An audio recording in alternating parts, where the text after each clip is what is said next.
ایک ملک میں ہمارے شیخ رحمۃ اللہ تھے تو لوگوں نے حضرت والا رحمۃ اللہ نے بھی ایک آدمی کے پاس اپنی امانتیں رکھوا دی. اب اس پر پھر ایک ملفوظ فرمایا ہمارے شیخ رحمۃ اللہ نے کہ بھائی دیکھو یہ امین سمجھ کے ہم لوگوں نے ان کے پاس امانتیں رکھوائی ہیں، لیکن پھر بھی ہم ان پر نظریں رکھے ہوئے ہیں کہ کوئی چور اچکا ان کے ارد گرد تو نہیں گھوم رہا، کوئی جیب کا طرح کوئی چور اس کو لوٹ لے، اس کی جیب کاٹ لے، تو ہم بھی اس کو نظروں میں خاموشی سے لیے ہوئے ہیں.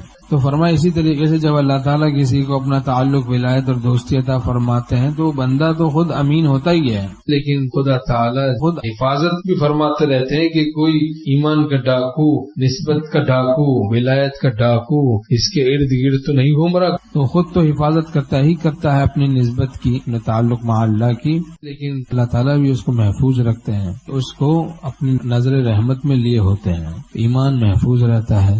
یہ دعا اس کے حق میں گویا قبول ہو جاتی ہے. خوش سلامت ماں بساحل باز بر، اے رسیدہ دست تو در بحر و بر.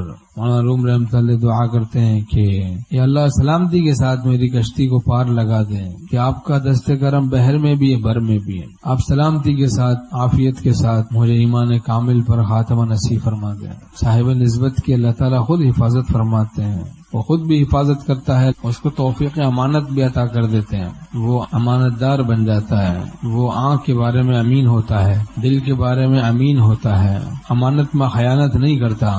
حق تعالیٰ نے نعمتیں جو عطا کی ہیں ان کی مرضی کے خلاف استعمال نہیں کرتا. مالک کی مرضی کے خلاف نعمت کو استعمال کرنا، چیز کو استعمال کرنا امانت میں خیانت ہے. ایسے ہی اللہ تعالیٰ نے ہمیں جسم دیا، امانت ہے ہمارے پاس، اس کو اللہ کی مرضی کے مطابق استعمال کرنا ہے، ان کی مرضی کے خلاف استعمال کرنے میں خیانت ہے. یعلم خائنۃ الاعین وما تخفی الصدور، آنکھوں کی خیانتوں کو اور دل کے رازوں کو اللہ خوب جانتا ہے. چوریاں آنکھوں کی اور سینوں کے راز جانتا ہے سب کو تو بے نیاز.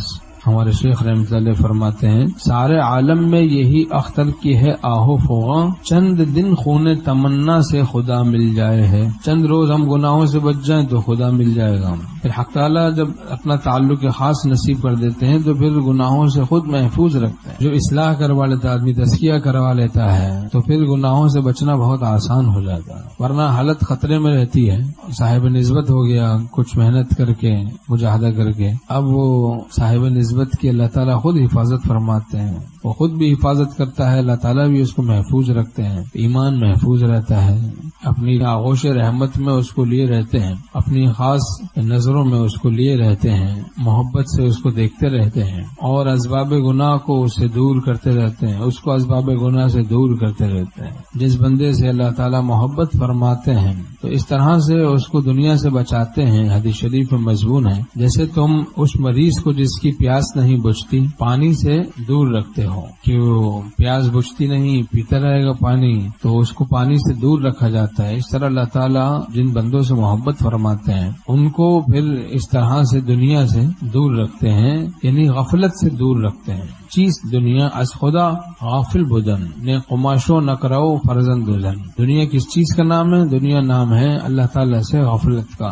مال و دولت کا، گاڑی بنگلے کا، بیوی بچوں کا نام دنیا نہیں. ہاں جو گاڑی جو مال غفلت کا سامان ہے وہ اس کے حق میں دنیا ہے. دل خراب ہونے لگ گیا، اللہ کے ساتھ دل کا تعلق کمزور ہونے لگ گیا تو اس کے بارے میں ہوش میں رہنا پڑتا ہے. اہل اللہ کو وہ اس کے بارے میں خوب ہوش میں رہتے ہیں کہ کیا چیز میرے تعلق مع اللہ کو بڑھا رہی ہے، کیا چیز میرے تعلق مع اللہ کو گھٹا رہی ہے. جو چیز تعلق مع اللہ کو بڑھاتی ہے وہ اس کو غنیمت سمجھتے ہیں، نعمت سمجھتے ہیں، اور جو چیز تعلق مع اللہ کو گھٹاتی ہے وہ اس کو اپنے حق میں عذاب سمجھتے ہیں، اس سے بچتے ہیں، عدم التفات کرتے ہیں، اس سے دوری اختیار کرتے ہیں.